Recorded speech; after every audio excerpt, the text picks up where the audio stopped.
Officer Chad Mason downloaded the files, sat on them for 2 days, got a warrant 2 days later, uploaded the files 2 days later. And today you have a dash camera that's cut and muted in the Mustafa Aljazari case. And we're looking at a body cam that has a gap of 17 minutes missing when the officer handled this dash camera. Now, we're going to go through this body cam.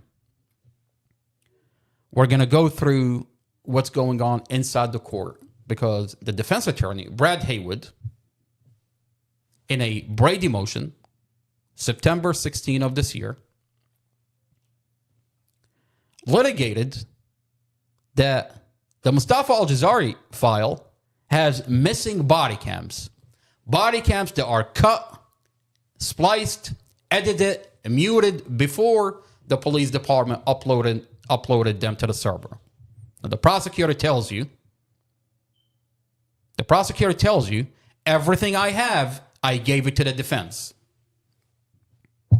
So we're going to get into what the prosecutor is saying, because the prosecutor claimed that there are no missing body cams. Well, we're clearly looking at a body cam that's been spliced and cut by the police department. So let's go into the courtroom and what they're saying in court. And then we'll come back into this body cam and take a deep dive into why is it cut?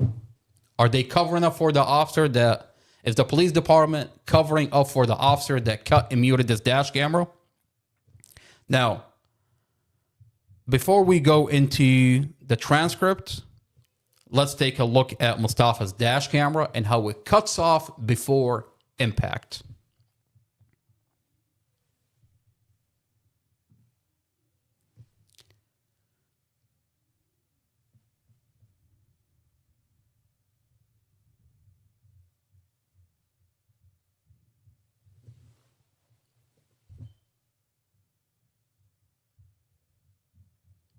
All right, so this is the dash camera, where when you play the dash camera, you'll see that the camera facing inside the vehicle is going to cut off, while the camera facing outside is going to continue rolling.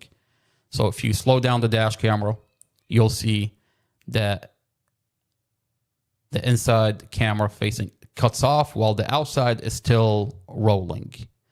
Now, when you measure the frames in the police department server, what you have is two separate files.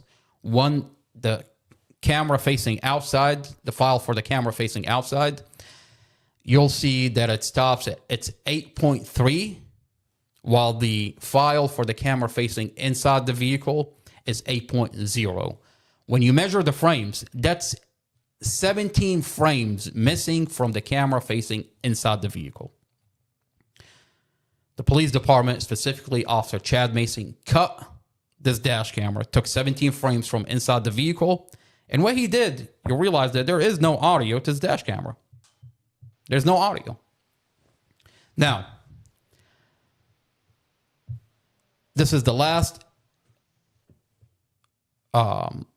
file before the camera cuts off. That's what the police department tell you. Now, what we see here in this dash camera is that Mustafa is driving. The computer inside the vehicle show that Mustafa is driving speed limit. He's passing a vehicle in front of him. He takes the wrong lane, and then at that point, there is nowhere to go. You see here, that vehicle blocks him from going back into traffic. He ends up in oncoming traffic. And what Mustafa does, he avoids every vehicle being in that position. There's nowhere to go. You can't get back into traffic. There's a medium right in front of you. You end up in oncoming traffic. There's nowhere to go. You avoid the first vehicle, that van. He avoids that vehicle. He avoids every vehicle. And then evidence show the camera cuts off. Evidence show that he made it all the way to the fourth lane and the SUV turned into Mustafa. Mustafa did everything he can to avoid a vehicle accident. Now, The police department inspected Mustafa's vehicle, and they found brake failure. Mustafa's foot, the computer inside the vehicle, showed that Mustafa's foot is on the brake the whole entire time. This is the oldest strap. But the vehicle would not stop. The police department inspected the vehicle, and they found, let's go to this body cam where the police found brake failure. Right rear tire brake didn't engage. Right. What the police department found, they found that the front passenger caliper did not work. So imagine you're pressing the brake. Mustafa's foot is on the brake the whole entire time. The front passenger brake does not work. The back passenger brake caliper does not work. So essentially, the vehicle would not stop. So we go back to the dash camera, and we're watching the last 8 seconds before the police department cut this dash camera. And what you see here is that Mustafa is trying to pass the vehicle in front of him, takes a lane, it's the wrong lane, then he finds himself in a position where that vehicle blocks him here. The computer inside the vehicle showed that he slammed on the brake. His foot is on the brake the whole entire time. There's brake failure. The vehicle would not stop. He ends up in oncoming traffic. There's nowhere to go. You can't get back into traffic. That vehicle on your right is blocking you. You end up in oncoming traffic. And what Mustafa did, he avoided every vehicle, made it to the fourth lane. Now, we go back to this dash camera. And we ask ourselves, this dash camera that's in the police department server stops before impact. It clearly, you can see that the camera facing inside the vehicle cuts off while the outside is still rolling. Now, this is one dash camera, has a lens facing outside and has a lens facing inside. A dash camera doesn't just cut on its own. Someone cut this dash camera. Someone removed the audio.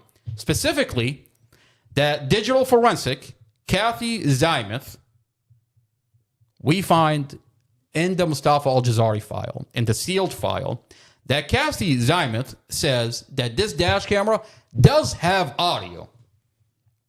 Let's go over to Kathy Zymuth. This is Kathy Zymuth. My name is Katie Zamus. I'm a detective in digital forensics on the Prince William County Police Department. Now, when you look at this document says, Cassie Zymus says, and this is entered April 24, 2023, although the last several videos recorded on the device did not appear to have sound. So Kathy Zymus is telling you the last several videos didn't have audio, but the rest of the dash camera does have audio. So why is it that when you enter the server, the whole entire dash camera doesn't have audio? Wait a minute. Cassie Zymus testified to that there is no way a dash camera would have audio halfway through. It either has audio or it doesn't have audio. And then Cassie Zymus testified on the stand that she heard the audio. So where's the audio? For 2.5 years, they've been telling this community that there is no audio. And here you have digital forensic admit that the sound record feature on the device was turned on. And Cassie Zymus tells you she heard the audio. So where's the audio? It's a good question. And then when you take the whole case into context, and then you realize that Chad Mason, the officer that handled the dash camera, is telling you that I violated the chain of custody. I took the dash camera back to my car. I downloaded the files, sat on them for 2 days. They got a warrant for it 2 days later. You realize that this officer cut and muted this dash camera. Now,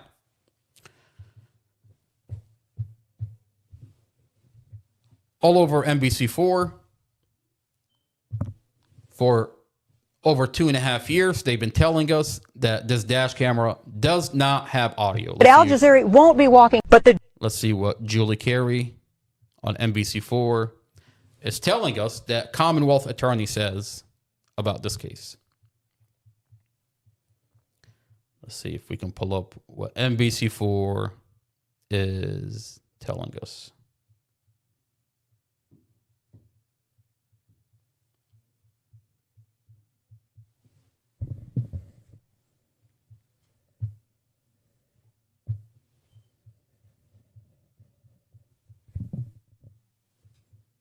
All right, so this is NBC4. We're going to fast forward to all the way.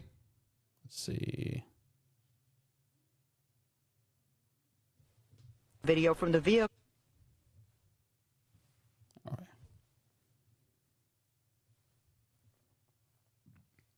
The Commonwealth's attorney also telling me the policy violation will not impact the case, writing, "The letter has no impact on our case or the charges we brought. We were aware of the mistake that the officer made in his report and had already provided that information to the defense."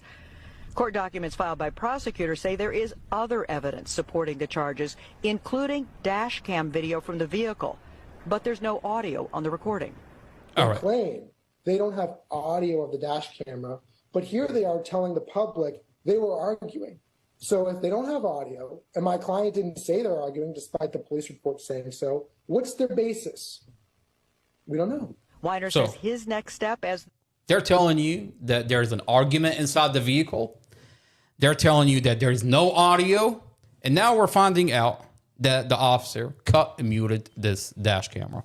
Now, something that's really interesting about this dash camera that they've hid for 2.5 years is moments before the vehicle accident, you find out that Mustafa and Dorothy are sharing a cigarette, specifically a hemp cigarette.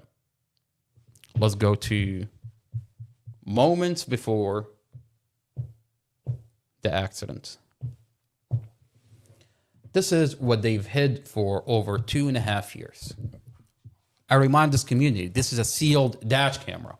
If it wasn't for us entering the server and getting this dash camera, you wouldn't find out that Mustafa and Dorothy are passing back and forth a hemp cigarette.